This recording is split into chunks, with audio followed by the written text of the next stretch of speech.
तो चलिए बच्चों, वैसे बच्चों मेरे हर वीडियो में ना पता नहीं ये क्या हो रहा है, शुरू में मुझसे ये निकलता ही है। तो चलिए बच्चों, मतलब कथिया कलाम बन रहा है भाई। तो चलिए फिर स्टार्ट करते हैं अपन ग्रेविटेशन के न्यूमेरिकल्स। बच्चों एक बहुत अच्छी बात है, हर वीडियो के टाइटल के साइड में आप एरो क्लिक करेंगे, नीचे डिस्क्रिप्शन जरूर देखा कीजिए, क्योंकि उस डिस्क्रिप्शन में उस चैप्टर से रिलेटेड कौन कौन से टॉपिक्स के ऊपर डिस्कशन हुआ है वो दिया हुआ है, वो बहुत बढ़िया रहेगा आपके लिए। तो ये जो बुकलेट है उसका लिंक भी दिया है उसमें डिस्क्रिप्शन में, उसको क्लिक करोगे तो बुकलेट जो है वो पीडीएफ फॉर्म में आ जाएगी, आप डाउनलोड कर लीजिए और फिर बढ़िया मेरे साथ में क्वेश्चंस कीजिए। तो बच्चों फर्स्ट क्वेश्चन देखिए ग्रेविटेशन का। The distance of two planets from the sun are 10 to the power 13 and 10 to the power 12 meter respectively.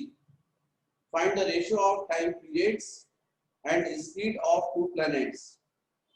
तो बच्चों ये तो कैप्लर्स लॉ पर बेस्ड क्वेश्चन दिख रहा है। यहाँ पर हमको जो प्लैनेट्स हैं उनका सन से डिस्टेंस गिवन है। फर्स्ट प्लैनेट का 10 to the power 13 मीटर, सेकंड प्लैनेट का 10 to the power 12 मीटर, और हमको क्या फाइंड करना है, T1 अपॉन T2 और साथ में V1 अपॉन V2। तो बच्चों ये क्वेश्चन कैप्लर्स लॉ पर बेस्ड है और हम लोग जानते हैं by Kepler's law T1 is T square is directly proportional to R cube, T square is equal to constant K into R cube, K मतलब constant। तो बच्चों T1 square upon T2 square K into R1 cube K into R2 cube, K cancel, T1 upon T2 is equal to R1 upon R2 whole power 3 और square का square root लिया तो 3/2। अब ये कैसे नहीं समझाऊंगा आप, क्योंकि ये मेरा पोर्शन नहीं है, इतना आपको समझ में आना चाहिए कि दोनों तरफ क्यूब था तो होल क्यूब कर दिया, स्क्वायर रूट ले लिया तो यहाँ पे स्क्वायर हट गए हैं, डिवाइडेड बाय 2 करना पड़ेगा। ये हो जाएगा R1 10 to the power 13, ये जाएगा 10 to the power 12, जाएगा 3/2। तो ये कैंसिल हो गया, T1 upon T2 is equal to 10 cube to the power 1/2 लिख सकते हैं। तो इसका मतलब root over 10 cube is to 1, T1 upon T2 10 root 10 is to 1। ये हो गया बच्चों फर्स्ट आंसर। अब जब प्लेनेट रिवॉल्व कर रहा है अराउंड सन तो अपन एवरेज रेडियस ले सकते हैं सर्कुलर पाथ, इसको अज्यूम करके, भले इलिप्स है, यदि एवरेज रेडियस ले ले तो वो सर्कुलर हो जाएगा। और फिर speed is equal to distance upon time होता है, पूरा 1 रिवॉल्यूशन बोलोगे तो कितना डिस्टेंस हो जाएगा, इक्वल टू सरकमफ्रेंस, और कितना टाइम हो जाएगा, इक्वल टू टाइम पीरियड। तो इसका मतलब speed is equal to distance upon time.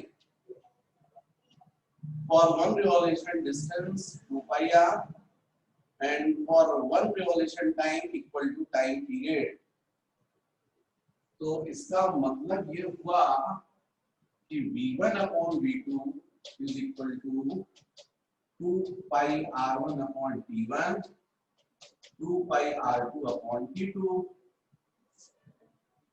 so 2π V1 upon V2 is equal to R1 upon R2 into T2 upon T1। तो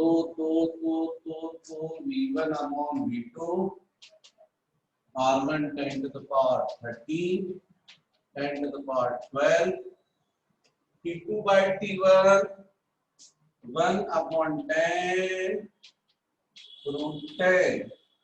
ये कैंसिल बच्चों, ये भी कैंसिल, तो v1 upon v2 is equal to 1/10। तो इस तरीके से आपके दोनों आंसर्स आ गए हैं। d1 अपॉन d2 का आंसर आया 10 √ 10/1, v1/v2 का आंसर आया 1/2। ये हो गया बच्चों question number 1। Next question number 2,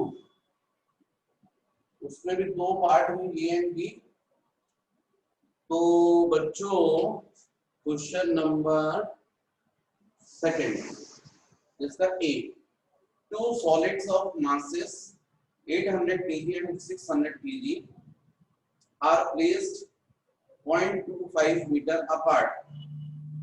Calculate the gravitational force field at a point lying 0.20 meter from 800 kg solid and 0.15 meter from 600 kg solid. What is the gravitational potential at this point due to these masses? मतलब इसमें अपन को gravitational field भी find करना है। Gravitational field पता है, intensity of gravitational field, और gravitational potential भी फाइंड करना। ओके, तो बच्चों एक काम करते हैं, डायग्राम यहाँ बना देते हैं, क्वेश्चन भी यहाँ से सॉल्व कर दूंगा तो ठीक रहेगा। तो एक बोला है 800 kg और एक बोला है बच्चों 600 kg। ऐसे हमको टू मासेस गिवन है और इनके बीच का सेपरेशन गिवन है 0.25 metre. Calculate the gravitational field at a point lying 0.20 meter from 800 kg solid and 0.15 meter from 600। तो डेफिनेटली जो पॉइंट है, यहाँ से एक आर्क बना दो ये ऐसा, और यहाँ से एक आर्क बना दो ऐसा। ये डिस्टेंस होना चाहिए 0.20 और ये होना चाहिए 0.15। यहाँ कहीं आएगा बच्चों पॉइंट, इन दोनों मासेस के बीच में तो नहीं आने वाला, क्योंकि वो 0.25 है। एक तरफ से 0.20 ले लोगे तो दूसरी तरफ से 0.05 बचेगा। इसका मतलब है यहाँ कहीं पॉइंट होना चाहिए। इस पॉइंट का फर्स्ट से डिस्टेंस ये और सेकंड से डिस्टेंस ये। तो इस पर बच्चों हमको बताना ग्रेविटेशनल फील्ड, मतलब इंटेंसिटी ऑफ ग्रेविटेशनल फील्ड, और इसी पॉइंट पर ये ग्रेविटेशनल पोटेंशियल भी पूछना है। मैंने जब आपको थ्योरी बताई थी तब उस दिन मैंने क्लियर किया था आपको, मैंने आपको इस तरीके से, आप देख लीजिए वो थ्योरी, आपके पास तो प्रूफ है ना। अभी तक तो वीडियो नहीं होते थे तो प्रूफ नहीं रहता था, टीचर्स बोल सकते थे हमने बताया था आपको। मैं तो बोल रहा हूँ कि आपके पास प्रूफ है, आप वीडियो खोल कर देखिए, वहां मैंने समझाया था कि ये intensity of gravitational field vector है और ग्रेविटेशनल पोटेंशियल स्केलर है, और ये हमको पता होना क्यों जरूरी है। हर फिजिकल क्वांटिटी के बारे में हमको पता होना जरूरी है कि वो स्केलर है कि वेक्टर है, तभी तो हम रिजल्टेंट फाइंड करेंगे। तो जो इंटेंसिटी ऑफ ग्रेविटेशनल फील्ड है वो एक्चुअली में क्या है, वेक्टर क्वांटिटी है, जबकि ग्रेविटेशनल पोटेंशियल जो है वो स्केलर है। क्यों है, क्योंकि इंटेंसिटी का फॉर्मूला क्या देखा था अपन ने, फोर्स अपॉन मास। फोर्स क्या है, वेक्टर, इसलिए इंटेंसिटी भी वेक्टर है। अच्छा, ग्रेविटेशनल पोटेंशियल v का फॉर्मूला क्या था, w/m। w मतलब वर्क, वर्क स्केलर है, तो इंटेंसिटी पोटेंशियल भी स्केलर हुआ। तो बच्चों यहाँ पर हमको, अच्छा डेफिनेशन, जहां तक रहा सवाल डेफिनेशन का, what is intensity of gravitational field, force experienced by unit mass when placed at that point. तो यहाँ पर इनको फाइंड करना, तो अपन को यूनिट मास मतलब 1 kg मास अज्यूम करना पड़ेगा इंटेंसिटी के लिए। ये जो 800 है ये इसको अपनी तरफ अट्रैक्ट करेगा, और सपोज इसके कारण इंटेंसिटी I1 और 600 अपनी तरफ अट्रैक्ट करेगा, इसके कारण इंटेंसिटी I2। तो बच्चों पहले हमको I1 और I2 सेपरेट फाइंड करना पड़ेगा, और फिर I1 और I2 का रिजल्टेंट निकालना पड़ेगा, तब वो इंटेंसिटी होगी, नेट इंटेंसिटी इन दोनों मासेस की वजह से। तो चलिए करते अपन। तो अपन को मालूम है इंटेंसिटी का formula, intensity I is equal to क्या होता है, Gm/r²। ये मैंने आपको फॉर्मूला डिराइव करवाया था, intensity of gravitational field at h height from earth surface, ये अर्थ थी, अर्थ के सेंटर से r डिस्टेंस पर इंटेंसिटी का फॉर्मूला आया था I is equal to gm by r square. What is the mass of earth? यहाँ पर अर्थ की जगह बॉडी है तो इसकी अपन मास लेंगे। तो इस तरीके से हम लोग इस फॉर्मूले की हेल्प से I1 और I2 की वैल्यू निकाल लेंगे, कैलकुलेट कर लेंगे सेपरेट सेपरेट। तो intensity due to 800 kg by 800 kg, intensity I1 is equal to G m1 upon r1 square. m1 मतलब बच्चों 800 और r1 मतलब 0.20, और ऐसे ही intensity I2 is equal to G into m2 upon r2 square. तो यहाँ पर I1 की वैल्यू आप निकाल सकते हैं, सॉल्व कर सकते हैं, पर मैं सोच रहा हूँ कि बाद में लास्ट में कर लेंगे। जब हमको I1 पता चल गया, I2 पता चल गया, तो इन दोनों का रिजल्टेंट, तो इन दोनों का रिजल्टेंट किस पर डिपेंड करेगा? इस एंगल पर डिपेंड करेगा, I1 और I2 के बीच के एंगल पर। क्योंकि वेक्टर्स में रिजल्टेंट कैसे फाइंड करते हैं अपन? R is equal to root over a square plus b square plus 2ab cos थीटा की हेल्प से। ये क्या होता है बच्चों? Magnitude of first vector. यहाँ पर फर्स्ट वेक्टर का मैग्नीट्यूड मतलब I1, सेकंड वेक्टर का मैग्नीट्यूड b की जगह पर I2 लेंगे, I2 तो I2, तो इस तरीके से I इज इक्वल टू हो जाएगा root over I1 square plus I2 square plus 2I1 I2 into cos theta. What is I? Net intensity at point P जो आपको फाइंड करना है, gravitational field, intensity of gravitational field.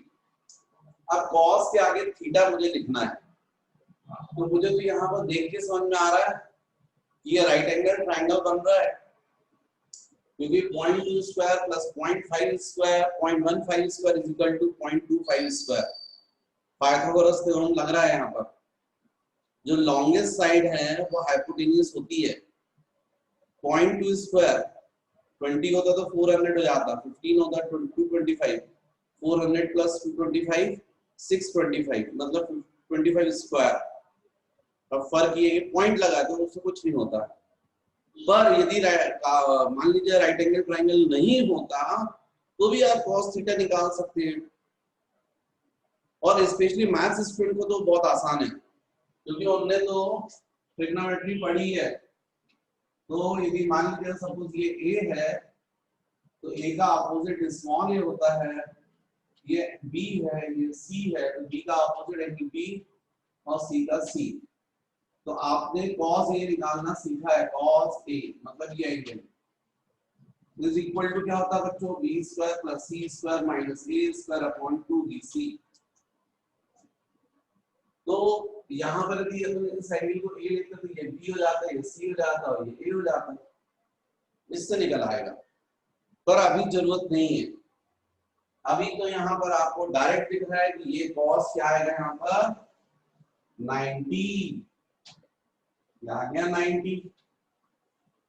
cos 90 क्या होता है बच्चों? 0 होता है, तो यहाँ पर 0 हो गया। तो I इज इक्वल टू क्या हो गया? Root over I1 square plus I2 square. Value रख दो I1 I2 की, तो I is equal to root over G into M1 upon R1 square to whole square.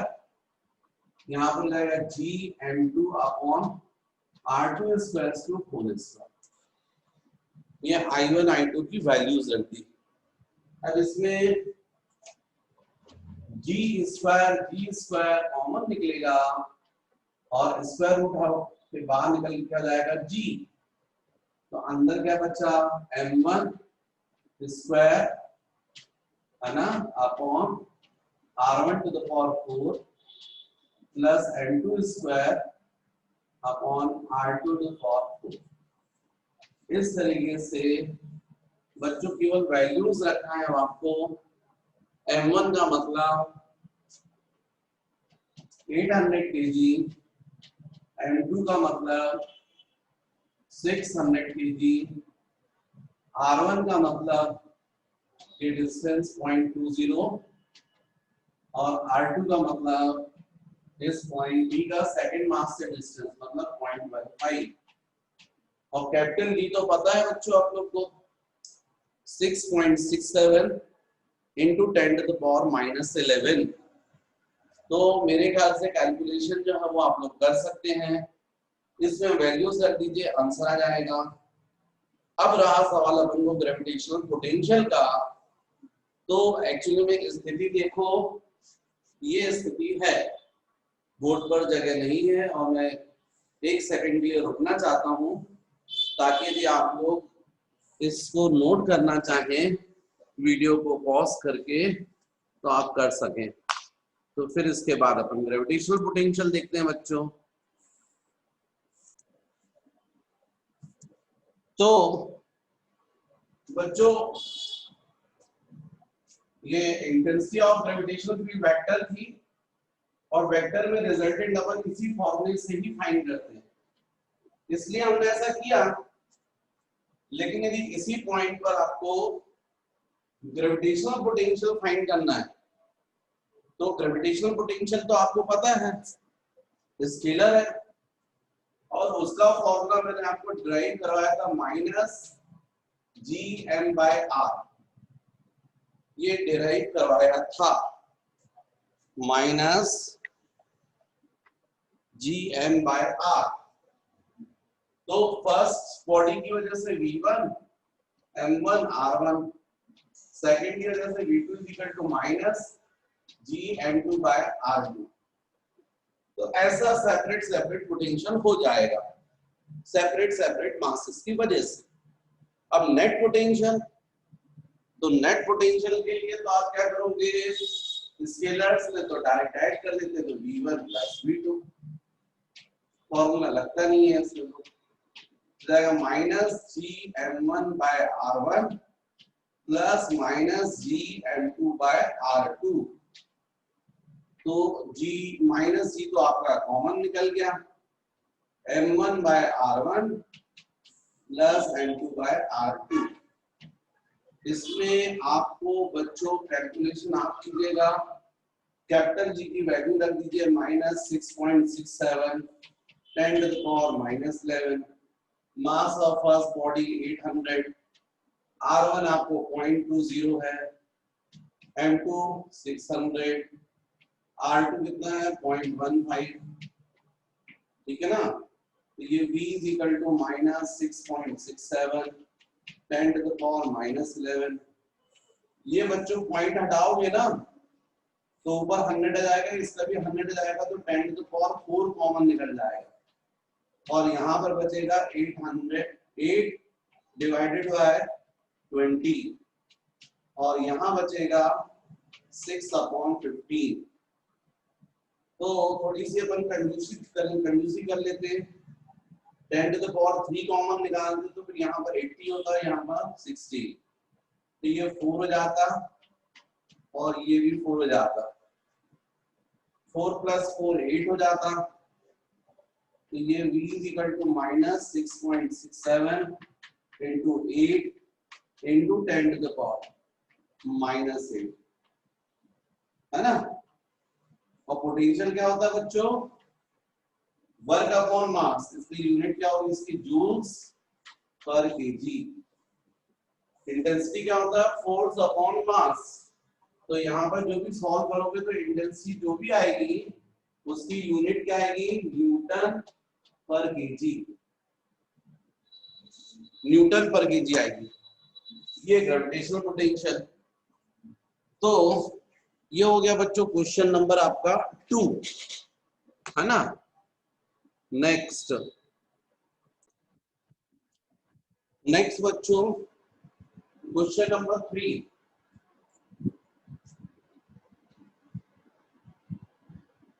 Assume that the earth is a sphere of uniform density. Calculate the value of G halfway towards its center. If G is 10 meter per second square at the surface. मतलब हमको यहाँ पर G dash बताना है.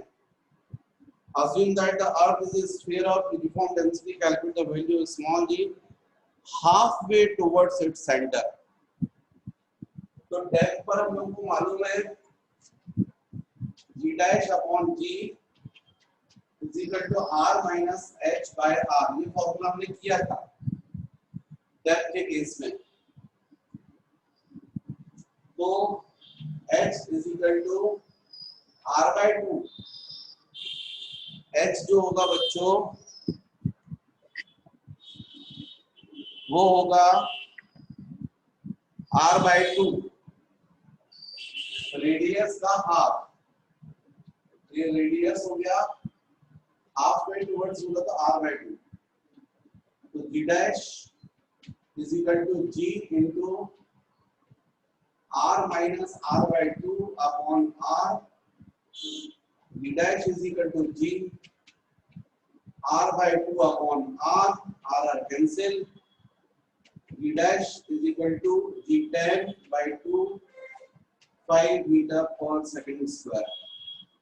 क्योंकि जब हमने ये फॉर्मूला डिराइव किया था उसी वक्त हमने डेंसिटी हमने भी यूनिफॉर्मली अज्यूम करके किया था. Next question number 4.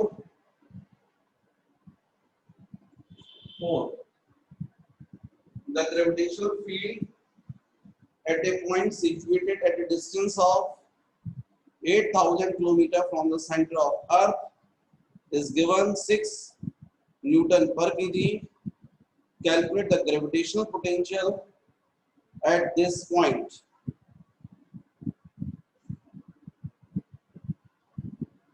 हमको क्वेश्चन में गिवन है the gravitational field at a point situated at a distance of 8,000 km from the center of Earth. अर्थ के सेंटर से 8,000 किलोमीटर डिस्टेंस पर इंटेंसिटी गिवन है और इस पॉइंट पर हमको इंटेंसिटी गिवन है. कितना गिवन है? 6 न्यूटन पर केजी. इस पॉइंट पर हमको ग्रेविटेशनल पोटेंशियल बताना है. तो बच्चों मैंने आपको रिलेशन बताया है I में और V में और R में. I is equal to minus V by R derive करवाया था आपको. भाई I का फॉर्मूला क्या था आपका? I का फॉर्मूला था Gm बाय R स्क्वायर और V का क्या था? Minus Gm by R. आपको फॉर्मूले याद करने पड़ेंगे बच्चों. तो डिवाइड करने से I upon V is equal to minus 1 by R और इस तरीके से I इज इक्वल टू आया था माइनस V बाय R. ये मैंने आपको डिराइव करवाया था. तो V is equal to minus I into R. I की वैल्यू बच्चों 6 और R की वैल्यू 8,000 किलोमीटर मतलब 8 into 10 to the power 6 metre.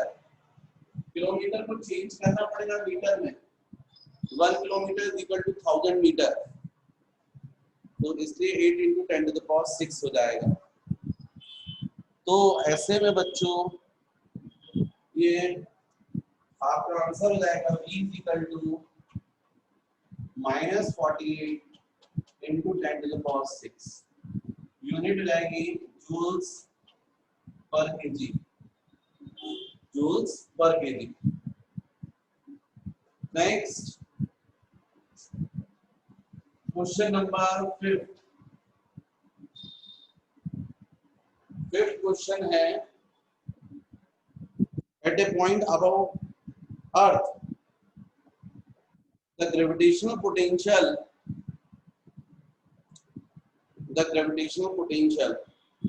is minus 5.12 into 10 to the power 7 joules per kg, and acceleration due to gravity is 6.4 meter per second square.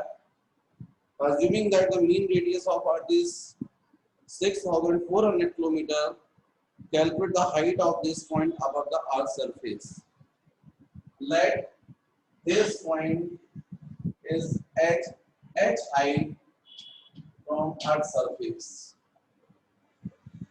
तो इस point का हमको gravitational potential given है -5.12 into 10 to the power 7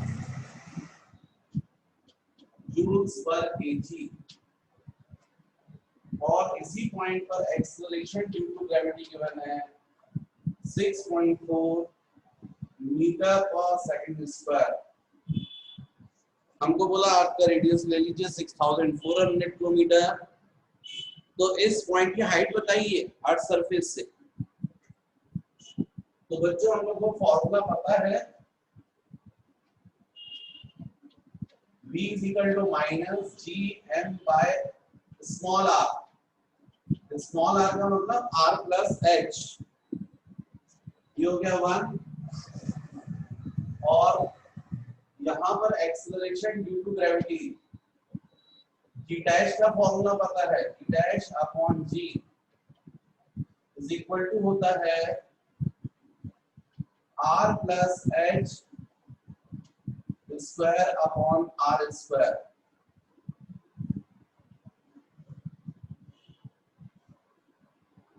sorry, यहाँ पर आपका formula होता है r square upon r plus h square, h height पर कंपैरिजन था। इस स्मॉल g को क्रॉस मल्टीप्लाई करोगे तो g dash is equal to g into r square upon r plus h whole square. तो स्मॉल g क्या होता है बच्चों, gm अपॉन कैपिटल R स्क्वायर। तो इसका मतलब small g into r square is equal to gm। तो यहाँ हम gm लिख सकते हैं, तो ये हो जाएगा g dash is equal to gm upon r plus h whole square. वैसे मैं ऐसा कर रहा था पर मुझे जरूरत नहीं थी, क्योंकि आप लोगों को रिलेशन पता है स्मॉल g और कैपिटल G में। Small g is equal to होता है capital G into m upon r square. यदि h हाइट पर लोगे तो ये हो जाएगा small g is equal to gm upon r plus h whole square. तो उसमें वो g जो रहेगा वो क्या रहेगा, acceleration due to gravity at h height. तो ये आपके पास में सेकंड फॉर्मूला। अब कुछ नहीं है, सीधे डिवाइड कर दो, आंसर आ जाएगा equation 2 divided by 1 g dash upon v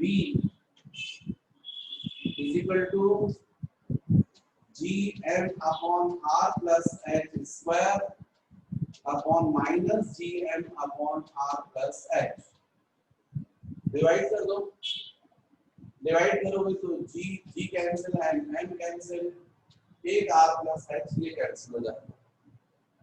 हमको फाइंड करना है हाइट, तो ये जाएगा g डैश, इसकी वैल्यू आपको क्वेश्चन में केवल है 6.4, potential -5.2 into 10 to the power 7 is equal to 1 upon r plus h।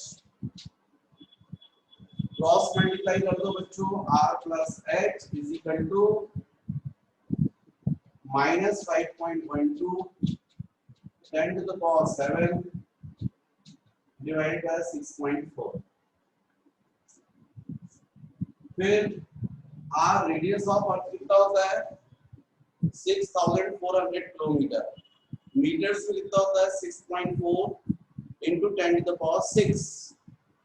ये रहेगा 6.4 into 10 to the power 6 plus h is equal to -5.12 10 to the power 7 upon 6.4।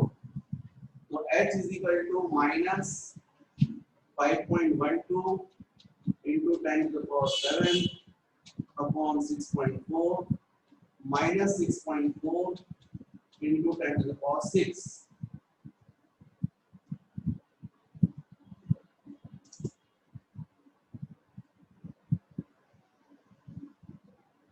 बच्चों मुझसे कुछ मिस्टेक तो नहीं हो रही है यहाँ पर?